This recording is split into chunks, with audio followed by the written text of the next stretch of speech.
문학 70쪽 펴세요.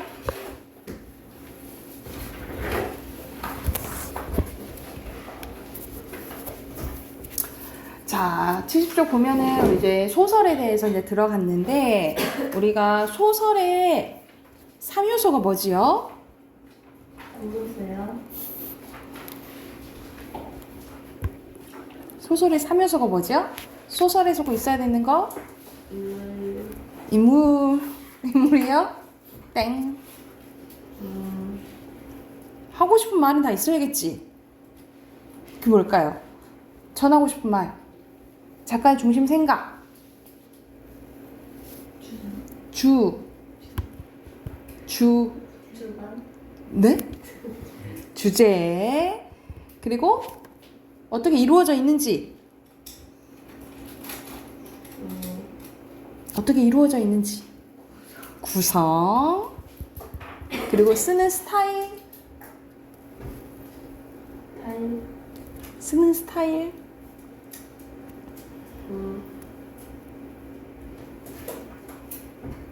사람마다 막 글씨체가 막 다르잖아.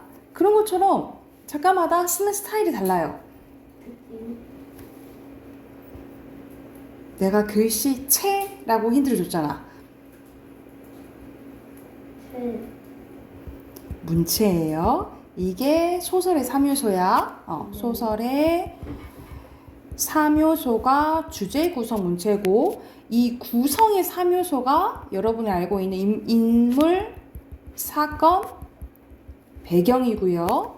문체, 작가마다 문체가 다르다 했잖아요. 그쵸? 이게 무엇을 통해 드러나냐면 줄글을 쭈르륵 쓰는 걸 서술이라고 하고, 인물 간의 대화, 그리고 그림같이 쓰는 것을, 그림 그리듯이 쓰는 것을 묘사라고 합니다.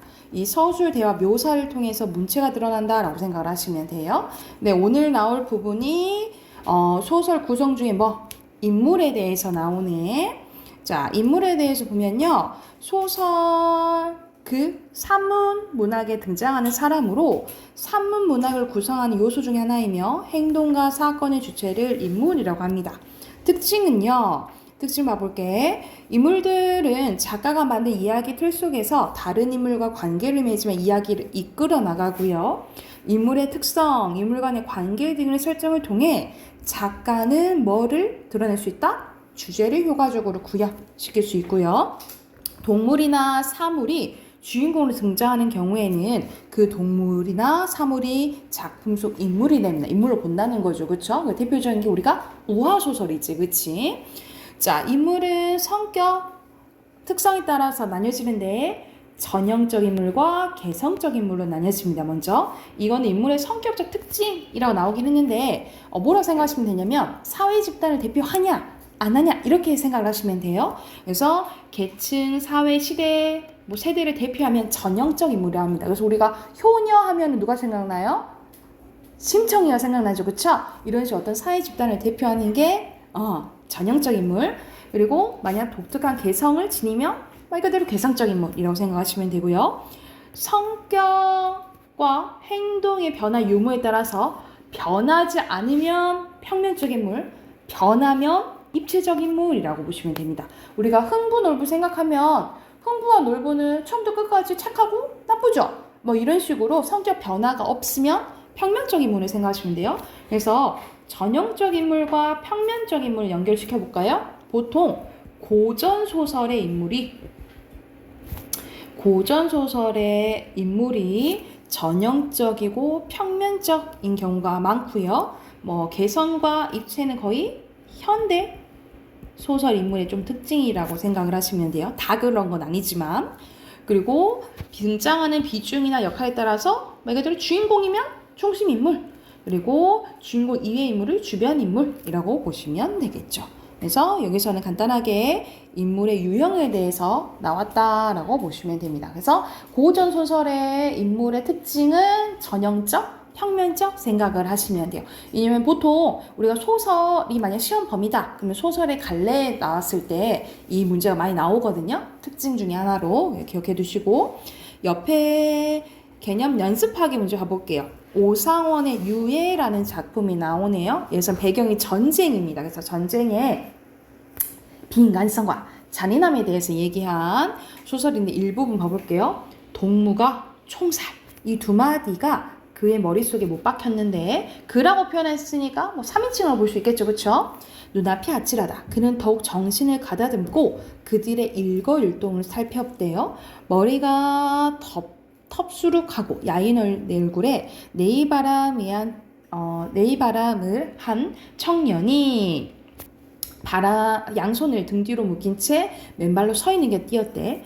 동무는 우리 인민의 처사에 대한 의의가 있어. 인민한 건가? 북한 쪽인 거지, 그치? 그래서 남북전쟁인 거야, 배경이.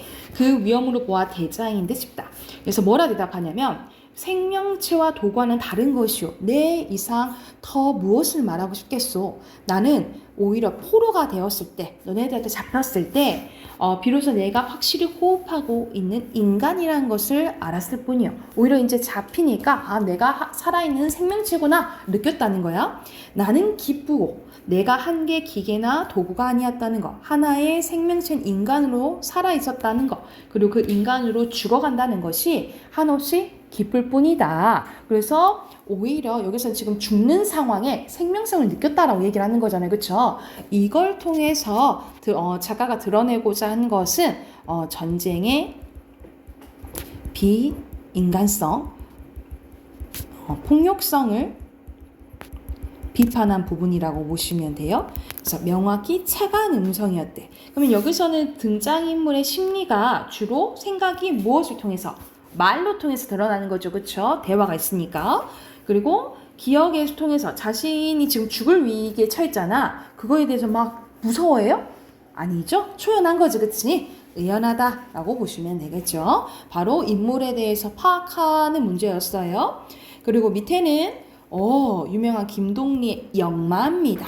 우리가 역마살 꼈다라고 들어봤죠? 그래서 어느 한 곳을 정착하지 못하고 이제 떠돌아다니는 걸 이제 역마살 꼈다라고 하는데, 여기는 이제 거의 결말 부분이에요. 이 남자 주인공, 이 오빠로 나온 남자 주인공과 이 남자 주인공이 성기예요. 이 성기와 개연이 사랑에 빠졌는데, 그래가지고 서로 이제 약혼을 하려고 했어요. 약혼을 해서 같이 이제 결혼을 하고 같이 살려고 했는데 이루어질 수 없는 사이였지. 선생님이 민경아, 이거는 선생님 얘기해 준 거 기억나지 않니? 기억 안 나니? 기억 안 나는구나. 이게 대표적으로 이렇게 사랑을 하게 됐는데 이루어질 수 없는 사이였어. 왜 그러냐면 이 성기의 엄마 있죠? 이 엄마와 개연의 아빠의 관계 때문에 그래요. 어떤 관계였을까? 좀 막장이긴 한데 알고 봤더니 이 엄마랑 성기랑 살고 있는데 개연이랑 아빠가 이 마을에 오게 되거든요. 근데 알고 봤더니 이 엄마 있죠? 성기의 엄마의 아빠가 개연이 아빠였던 거야. 이 아빠나 성기나 그 직업이 뭐였냐면 장돌뱅이였거든요. 장돌뱅이는 시장 있죠. 시장을 이렇게 돌면서 뭐 파는 사람인데 이 아빠도 딸이 있는 줄 몰랐고 그럼 아빠인지도 몰랐던 거야. 근데 누가 이제 나중에 알게 되냐면 이 개연이가 알게 돼요. 뭐 어떤 걸 알게 되냐면 정확히 직접적으로 나오진 않고 이 성기의 엄마랑 자기가 똑같은 위치에 사마귀가 있는 걸 봐요. 그걸로 이제 추측하게 알게 되는 거예요. 그러니까 누구랑 사랑에 빠진 거야? 이모랑 사랑에 빠지게 된 거죠. 그래서 결국 헤어지고 둘이 이제 떠나요. 그러면서 성기도 떠나게 됩니다. 그러면서 결과적으로 인물과 운명의 갈등 중에 누가 이겨버린 거야? 운명이 이겨버린 그런 스토리라고 생각을 하시면 됩니다. 그래서 여기서 나오죠. 이제 마지막 편히 사시려고 헤어지는 상황인 거야. 성기는 개연의 이 말이 꿈을 깬 듯 마루에서 벌떡 일어나 개연의 앞으로 당황히 몇 걸음 어뚤어뚤 걸어오다가 돌연히 다시 정신이 나는 듯 그 자리에서 화석처럼 발이 굳어서 버린 채 한참 동안 장승같이 주기법 나오네요. 개연의 얼굴만 멍하니 바라보고 있었다. 오빠 편히 사시오. 이렇게 두 번째 하직을 하는 순간까지도 개연의 그 시뻘건 두 눈은 역시 성계의 얼굴에서 그 어떤 기적과도 같은 구원을 기다리고 있는 것이었고, 그러나 성계는 그 자리에 주저앉아 버릴 뻔한 것을 겨우 거듭남을 가지고 움켜쥘 수밖에 없는 것이었다라면서 지금 서로 싫어서 헤어진 게 아니라 어쩔 수 없이 헤어지는 지금 상황인 거야. 그러면 여기서 당연히 성계의 심리는 슬프겠죠, 그쵸?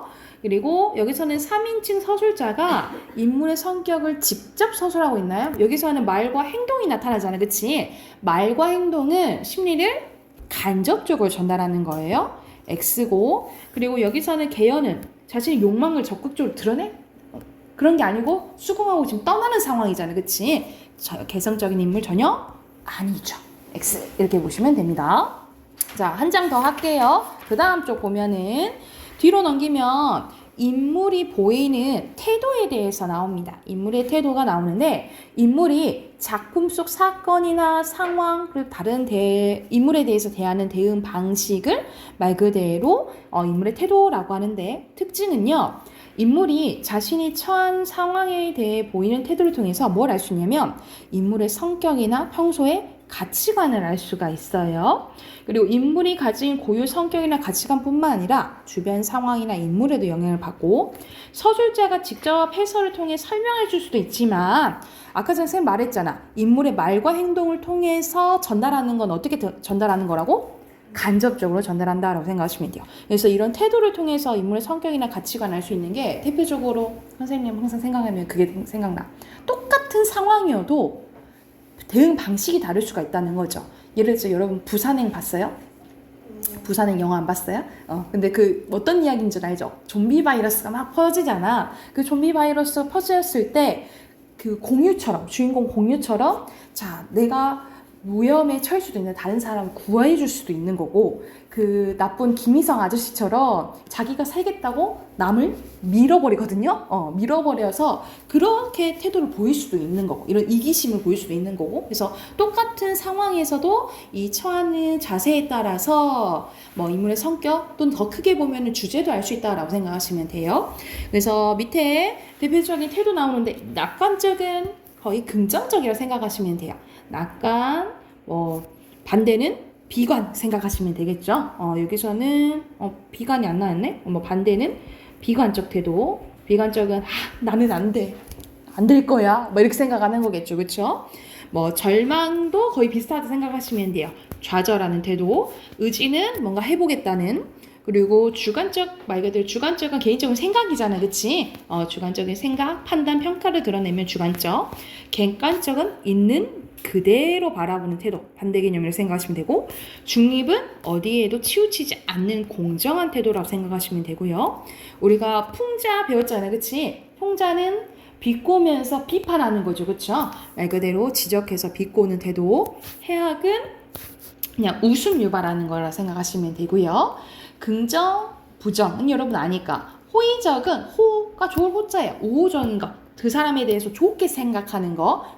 보통 우리가 호의적인 태도 이렇게 얘기해요. 또는 우호적이다 이렇게 얘기하기도 해요.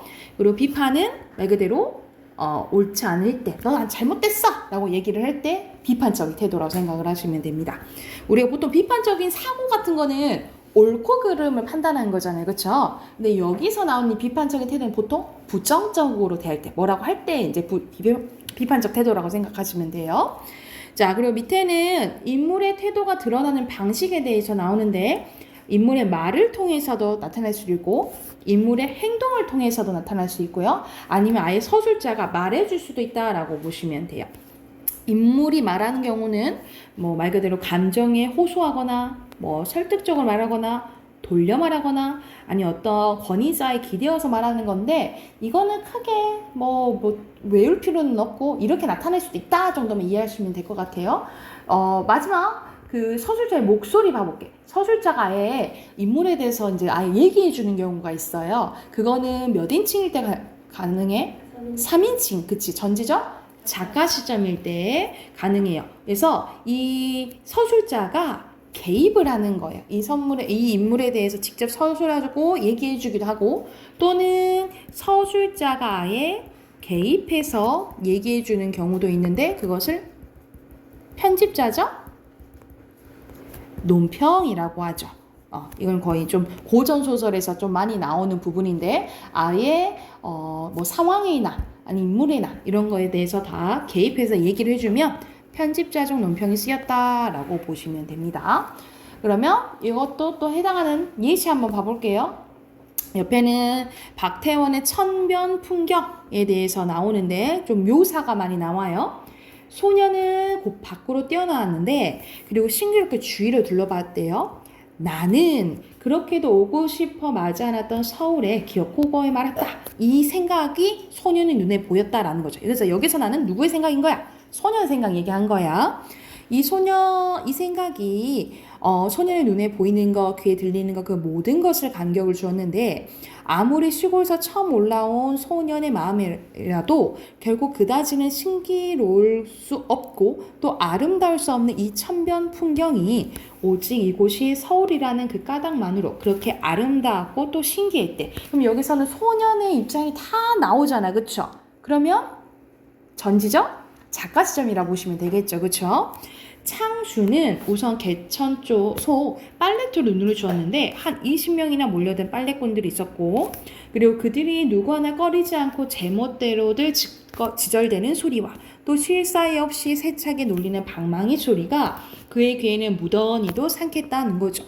그는 눈을 들어 이번에는 빨래터 바로 위 천변에 나무장 간판이 서 있는 곳을 바라보았는데 그곳에는 이미 윷을 놀지 않는 젊은이들이 철망친 그 앞에가 앉아서 잡담을 하고 더러는 몸들을 유난스러이 전후좌우로 놀려가며 그것이 또 무슨 장난인지 서로 주먹을 들어 때리는 신용을 한다 하면서 여기서는 한 인물의 시선에서 어떤 모습을 보고 있는지 거의 묘사가 많이 나와 있죠. 그쵸?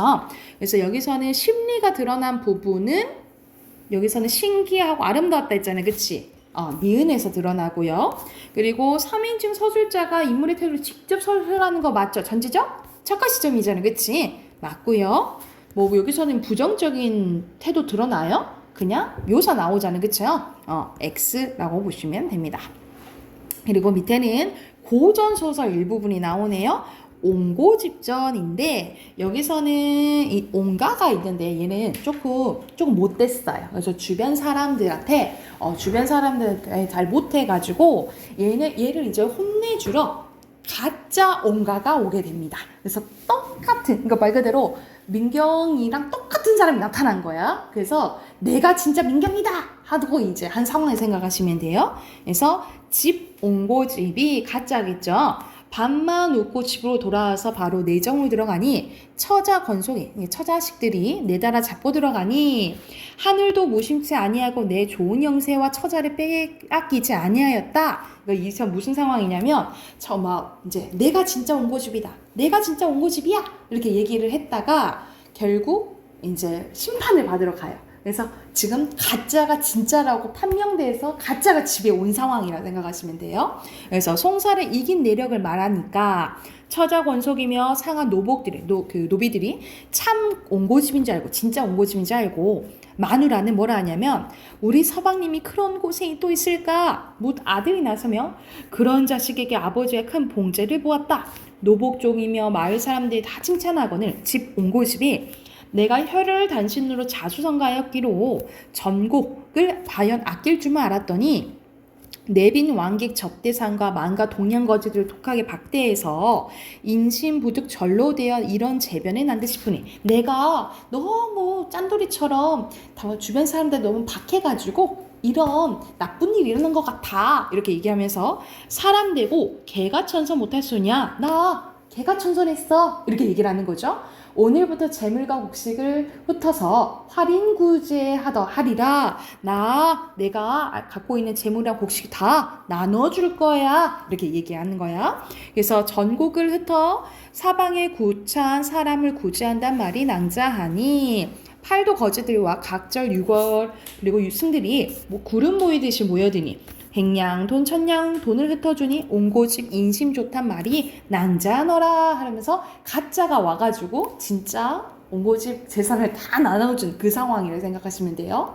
그러면 여기서는 집 옹고집은 자신의 생각이나 태도를 너무 딱 보이죠? 말과 행동으로 보이고 있고, 집 옹고집에 대한 종들의 태도는 어때요? 좋았다 그랬지, 그치? 그래서 긍정적이다 이렇게 쓰시면 됩니다. 이게 됐을까요? 오케이. 그럼 우리 독서 꺼낼게요. 선생님이 이 문학은 2장씩 할게. 독서는 78쪽입니다.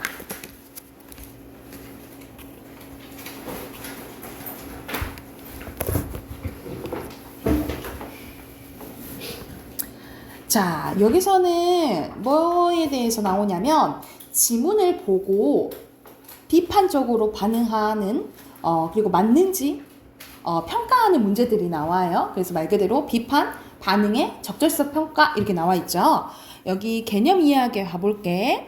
자, 네모칸 보면요. 첫 번째, 특정 대상에 대한 비판이나 또는 반응의 적절성을 지문과 보기에서 제시된 정보를 기준으로 판단할 수 있는지 묻는 문제라고 보시면 돼요. 그래서 비판이나 반응은 기본적으로 제시된 정보를 완벽히 이해했다라는 전제하에 나오므로 지문을 아주 자세히 보고 바로바로 판단을 해야 된다는 거죠. 그렇죠? 그래서 비판이나 반응이 이루어진 대상에 동그라미 표시를 하고, 그리고 이 비판이나 반응의 기준이 되는 대상에 네모 표시를 해서 바로바로 정리할 줄 알아야 된다라는 거예요. 그리고 비판이나 반응이 기준이 되는 대상에 대한 설명이 만약 보기로 제시되면 이 보기에 대한 내용도 정리해야 된다라는 거지. 그러니까는 세 박자를 봐야 되겠죠. 본의 지문도 봐야 되고, 보기도 봐야 되고, 그리고 선택지도 봐야 되고, 이 3박자를 잘 봐야 된다 이 말이야. 그리고 비판이나 반응이 이루어지는 대상에 대한 정보를 바탕으로 이게 맞는 내용인지 바로 판단하는 문제들이 나온다라고 보시면 되겠죠. 그러니까 이런 것들은 보통 이제 지문을 꼼꼼히 봐야 된다라고 보시면 돼요. 왜냐면 여기서는 총 지금 2문단이 나와 있잖아. 이 지금 예시문에 2문단이 나와 있는데 딱 봐도 고전주의랑 실증주의에 대해서 나오죠. 그러면은 아무래도 고전주의 입장, 실증주의 입장을 다 이해하면서 읽으셔야 돼요. 이해됐을까요? 그럼 바로 보기 한번 봐볼게. 자, 고전주의 범죄학에 대해서 나옵니다. 고전주의 범죄학은 법적 규정 없이 시행됐던 지배 세력의 불합리한 형벌 제도를 비판하며 18세기 중반에 등장했는데요.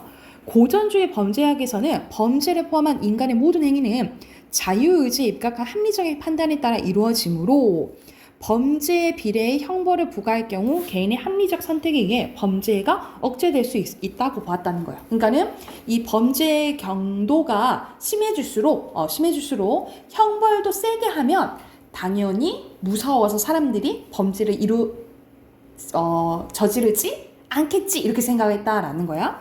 고전주의 범죄학의 대표적인 사람이 누구냐면 베카리아인데, 이 베카리아는 형벌을 법으로 규정해야 되고 이 법은 누구나 이해할 수 있도록 문서로 만들어야 한다고 강조했습니다.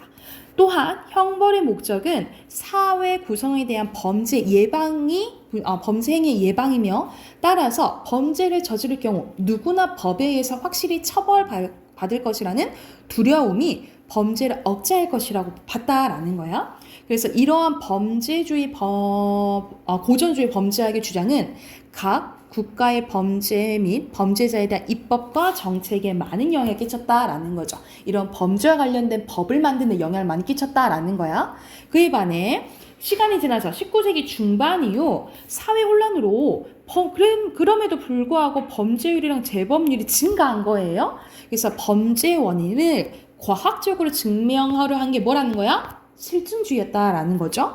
이 실증주의 범죄학은 고전주의 범죄학의 비과학성을 비판하며 범죄의 원인을 개인의 자유로 통제할 수 없는 생물학적, 심리학적, 사회학적 요소로 봤다라는 거야. 이 분야의 창시자인 롬브로소는요, 범죄 억제를 위해서는 범죄자들의 개별적인 범죄 기질을 도출하고 그 기질에 따른 교정이나 교화 또는 치료를 해야 된다라고 생각을 한 거예요. 이를 위해 그는 범죄자만의 특성과 행위 원인을 연구하여 범죄자들의 유형을 구분하고 그 유형에 따라 형벌을 달리할 것으로 주장한 거야. 그는 출생부터 범죄자의 기질을 타거나 범죄를 저지를 수밖에 없는 범죄자인 경우 초범일지라도 무기한 구금을 해야 하지만 우발적으로 범죄를 저지른 범죄자의 수감에는 반대했고, 그러니까는 사람마다 똑같은 행동을 저질렀어도 이 범죄자에 따라서 해당되는 게 이제 처벌 강도가 달라져야 된다고 얘기를 한 거예요. 그래서 이러한 생각은 이후 집행유예 제도의 이론적 기초가 됐다라는 거죠. 우리 그래서 뭐 징역은 몇 년 받아 집행유예 2년 이렇게 보잖아요. 이게 이제 시초가 됐다라고 보시면 되겠죠.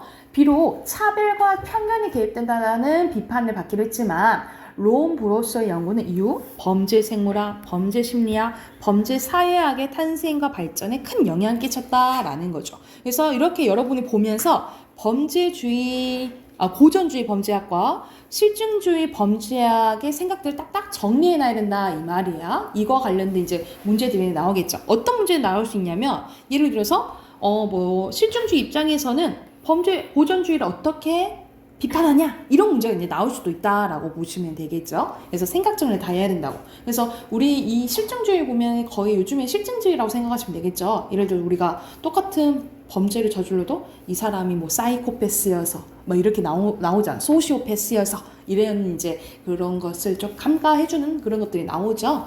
그런 것들을 이제 생각해서 정리해 두시면 돼요. 그러면 중심 화제는 너무 딱 보이지? 아까 전 선생님이 얘기했던 고전주의 범죄학과 실증주의 범죄학 동그라미 쳐놓으시면 되고요. 자, 여기는 이제 빈칸 넣는 거네요. 첫 번째는 1문단은 고전주의 범죄학에 대해서 얘기를 했죠. 그래서 모든 행위는 어디에 입각한다고? 인간의 모든 행위는 자유의지고요. 그리고 어디에 비례해서 형벌을 부과한다고? 범죄에 비례해서 형벌을 부과하면 아무래도 줄어들지 않을까, 범죄가 줄어들지 않을까 이렇게 생각을 한 거야. 그래서 형벌을 뭐로 규정하고? 법으로 규정하고, 이는 누구나 이해할 수 있도록 뭐로 만들어놔야 된다 했어? 문서, 그렇지. 그리고 형벌의 목적은 범죄 행위의 뭐였어요? 예방이라고 보시면 되고요. 이 문단은 실증주의 범죄학에 대해서 정리해둔 거죠. 그래서 고전주의 범죄학에 뭐를 비판했다 했어? 비과학성. 그리고 범죄의 그러니까 원인이에요. 원인을 개인의 자유의지를 통제할 수 없는 생물학적, 심리학적, 그리고 사회학적 영향이 있다라고 본 거죠. 그렇죠? 그래서 밑에 범죄자의 개별적 범죄 기질, 그렇지. 기질에 따른 교정이나 교화를 해야 된다라고 봤어요. 그리고 범죄자들의 유형에 따라서 형벌을 달리해야 된다라고 본 거야. 그래서 이런 문제가 나온다고. 니은 입장에서 기억에 보일 수 있는 반응이 맞으면 동그라미, 아니면 X7에. 자, 니은 입장이야. 실증주의 입장을 고르는 거야. 인간의 모든 행위를 자유의지를 통제할 수 없으므로 고전주의는 비과학적이라고 했잖아요. 그쵸? 그러면 O 맞겠죠? 범죄에 대한 처벌은 누구에나 공평해야 된다 했어? 이거부터 틀렸네. 그치? 달리해야 된다 했잖아요. X. 범죄의 원인은 자유의지를 통제가 불가능한 요소에 있으므로 범죄를 저질렀을 때 처벌을 받을 것이라는 두려움은 범죄를 억제하지 못할 것이라고 봤죠. 그쵸? 이런 식으로 어느 입장에서 어떻게 비판적으로 볼 수 있을까에 대한 문제가 나와요. 그래서 뒤로 넘겨서 80페이지부터 83쪽까지 문제 푸시고 답 확인해 볼게요.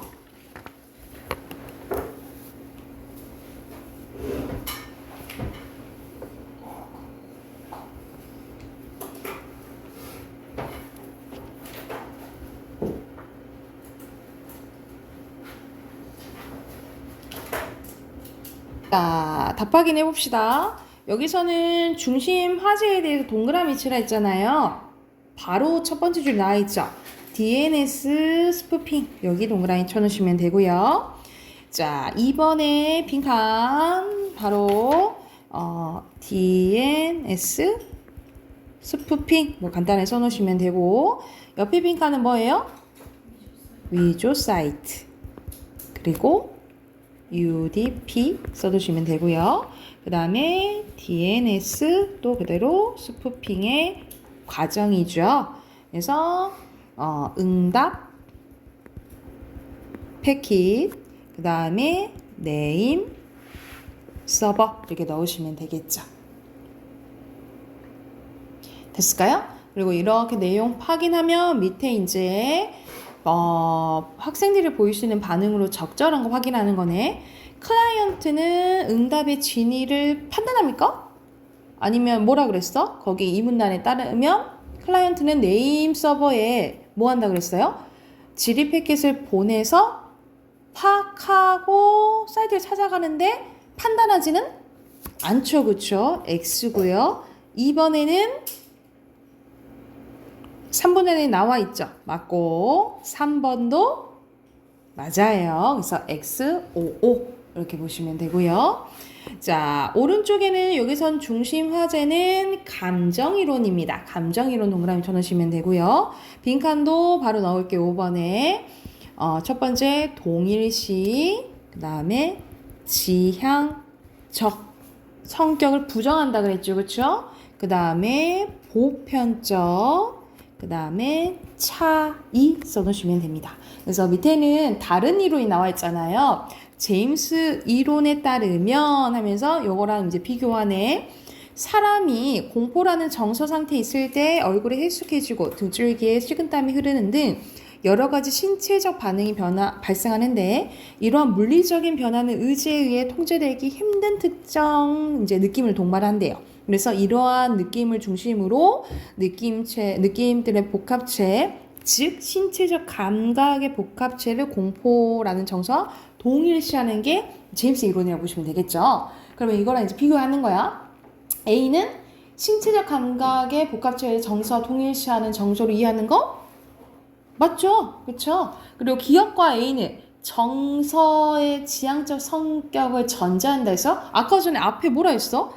정서적 지향을 부정한다 했잖아. 그치? 그러면 기억은 아니잖아. 그쵸? 그래서 X고요. 그리고 정서, 느낌의 복합체라 했잖아. 정서를 이해하는 거 맞고요.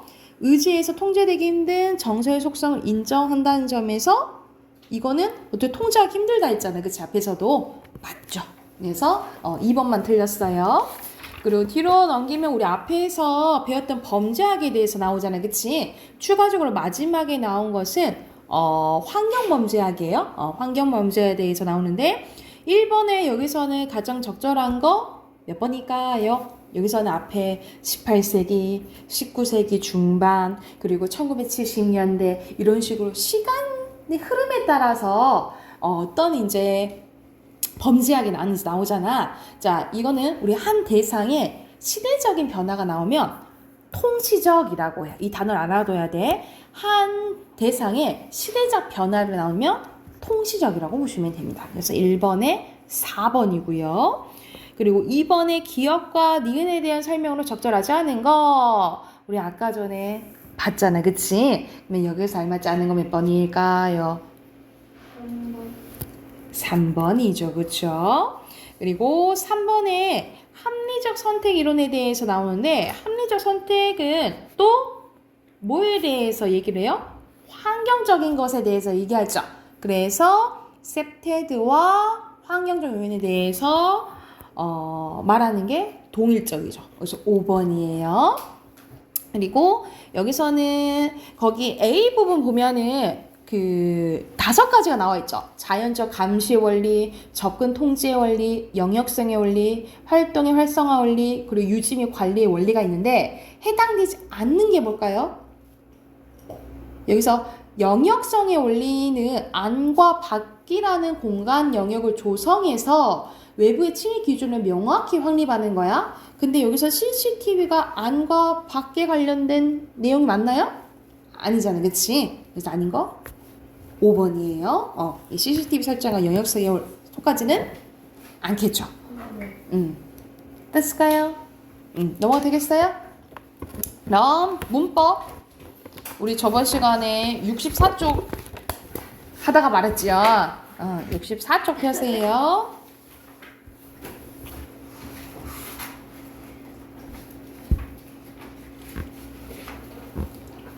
자, 용어는 계속 활용하고 있는데 선생님 여기서는 조금 외울 게 많다 그랬어요. 그치? 자, 우리가 뭔가 만났을 때, 무엇인가 만났을 때 말 그대로 똑같다면 규칙 활용이라고 보시면 돼요. 똑같이 변하면 규칙 활용인데 똑같이 변하지 않았을 때 불규칙 활용이라고 했어요. 그래서 그랬잖아. 앞에 어간이 바뀌는 경우, 어미가 바뀌는 경우 둘 다 바뀌는 용어가 있다 그랬어요. 그래서 각각 5가지, 3가지, 1가지가 있는데 먼저 어간이 바뀌는 부분 봐볼게요. 어간은 앞부분 변하지 않는 부분이잖아. 자, 대표적인 게 시옷 불규칙이 있는데요. 자, 시옷이 뭐랑 만나면 모음 어미와 만나면 오히려 탈락된다라는 거야. 자, 근데 예외가 있어. 예를 들어서 버섯 이거는 뒤에 어미가 왔는데도 모음을 시작한 어미가 왔는데도 시옷이 탈락해요 안 해요? 안 한다는 거야. 그런데 이어 지어는 다르다라는 거죠. 그렇죠? 그래서 여기서 예를 들어서 여러분 줄을 밑줄 선생님 뭐라고 해? 밑줄 그어라 라고 하잖아. 근데 그어라의 기본형 뭐예요? 긋다잖아. 그치? 그것도 시옷 탈락이잖아. 그치? 그러면 어디에 속하는 거야? 시옷 불규칙에 해당된다라고 생각하시면 돼요. 이해됐나요? 그래서 여기서 환경 봐야 돼. 시옷이 모음 어미 앞에서 뭐 한다? 탈락한다. 그게 무슨 불규칙? 시옷 불규칙이고요. 디귿 불규칙도 마찬가지야. 모음 어미 앞에서 환경 모음 어미 앞인데 이거는 아예 탈락하는 게 아니라 뭐로 변한대요? 리을로 변한대요. 대표적인 게 이거는 묻다는 이게 물을 문이에요. 그래서 퀘스천 할 때 있죠? 그때 묻다야. 근데 물어 이렇게 변하죠. 그리고 안 하고 어떻게 돼 우리? 들어 이런 식으로 디귿이 리을로 변하는 게 무슨 불규칙? 디귿 불규칙. 근데 아닌 것도 있다 이 말이야. 얻어 이건 묻다는 땅에 묻다라는 뜻이에요. 이때는 그냥 묻어도 되잖아. 그치? 이런 식으로 이렇게 차이가 생기면 불규칙으로 보는 거야. 그래서 이게 디귿 불규칙. 그리고 비읍 불규칙은요. 이 비읍이 또 모음 어미 앞에서 뭐로 변하냐면 오히려 오우로 바뀌어요. 그래서 대표적으로 도와, 주어 이렇게 된다는 거지. 그런데 이거는 잡아, 뽑아는 돼. 안 변하잖아요. 그치? 이런 게 불규칙이에요. 그래서 비읍 불규칙은 여러분 여기 예시 있죠? 요 예시로 기억을 해두시면 돼요. 변한 요 예시로 기억하시면 돼요. 자, 비읍 불규칙은 다시 한번 모음 어미 앞에서 뭐로 변한다고? 우로 변한다고 해서 도와 이렇게 대표적인 거 기억해 두시면 돼요. 그리고 르 불규칙은요. 르가 이 모음 어미 앞에서 리을리을로 변한다라는 거예요. 이 리을리을은 뭐냐면 봐봐. 르로 끝났죠. 그쵸? 르로 끝났는데 어로 만났냐면 오히려 이 르가 리을로 변해서 얘가 받침으로 가고 얘가 초성으로 가게 돼. 그래서 어떻게 되는 거야? 러가 되는 거예요. 이런 식으로 르가 모음 어미 앞에서 뭐로 변한다? 리을로 변하는 게 르 불규칙이야. 리을 불규칙. 그리고 우 불규칙은요.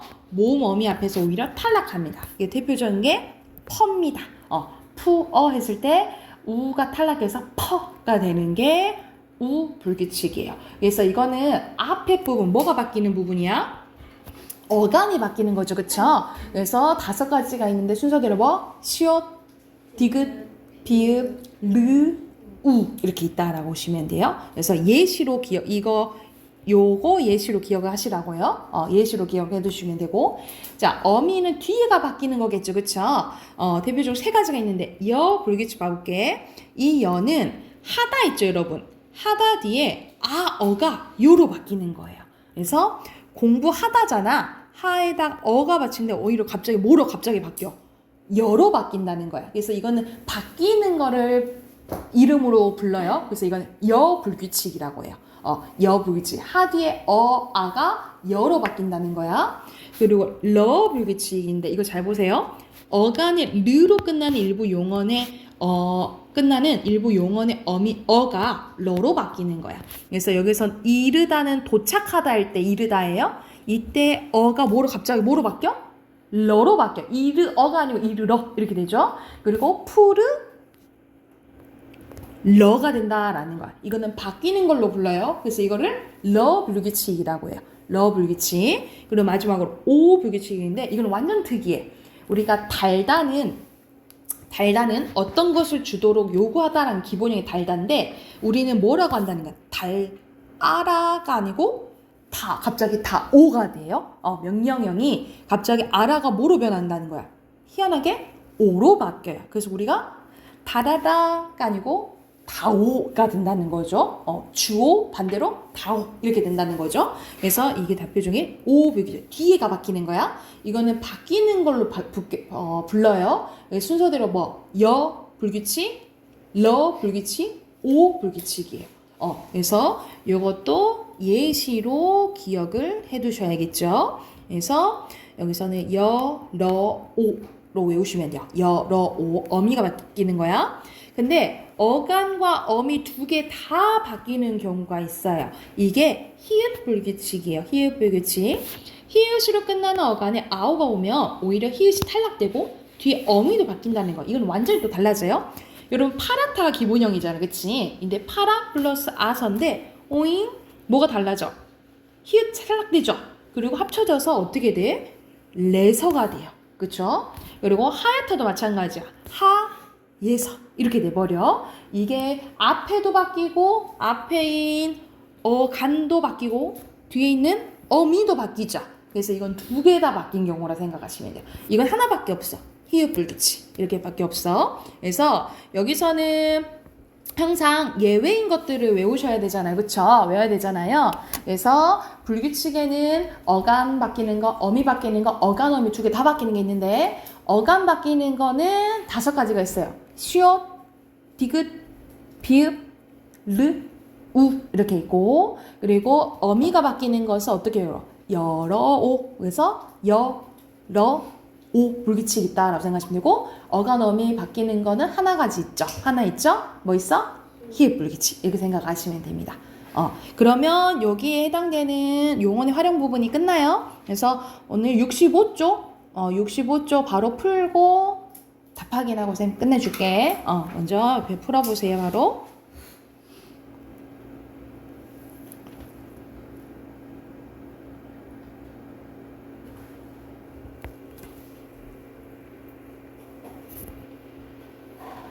답 확인해볼까요? 1번에 어미 그리고 규칙 활용 불규칙 활용 이거 잘못 썼다. 불규칙 활용 이렇게 쓰시면 되겠죠? 그리고 듣고 듣니는 편한 거 없잖아, 그치? 규칙 활용하는 용언이에요? 이렇게 보면 안 되겠지? 어떻게 하는데? 보통 규칙인지 아닌지를 보려면 아를 좀 넣어봐야 돼요? 이건 어떻게 돼? 이렇게 돼버리지? 그래서 불규칙이에요. X. 그리고 먹다는 규칙 맞고요. 그리고 이거는 흐르니 규칙이다 이렇게 해버리면 안 된다고. 러가 돼버리잖아, 그치?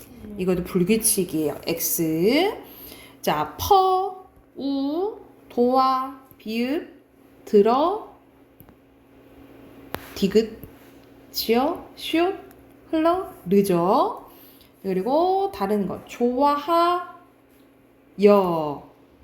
부르러, 이르러, 하에서 이건 두 개 다 바뀌는 거지, 그치? 4번이네요. 이게 히읗 불규칙이죠. 옆에는 기본형 쓰는 거예요. 기본형 낫다에다가 듣다에다가 하다에다가 하다잖아. 붙은 거야. 같이. 그리고 르에다가 랏에다가 랏이죠? 그러니까 아가 붙어야지. 이렇게 보면은 어감 변해요? 변하죠? 안 변하고 변하고 안 변하고 여는 뒤가 변하는 거지. X, O 흘러는 앞에가 바뀌는 거. 르가 변하는 거잖아. 그치? 변하고 X, 파르는 두 개 다 변하는 거예요. 이해됐어? 그러면 여기서 알맞지 않은 것은 4번이거든요.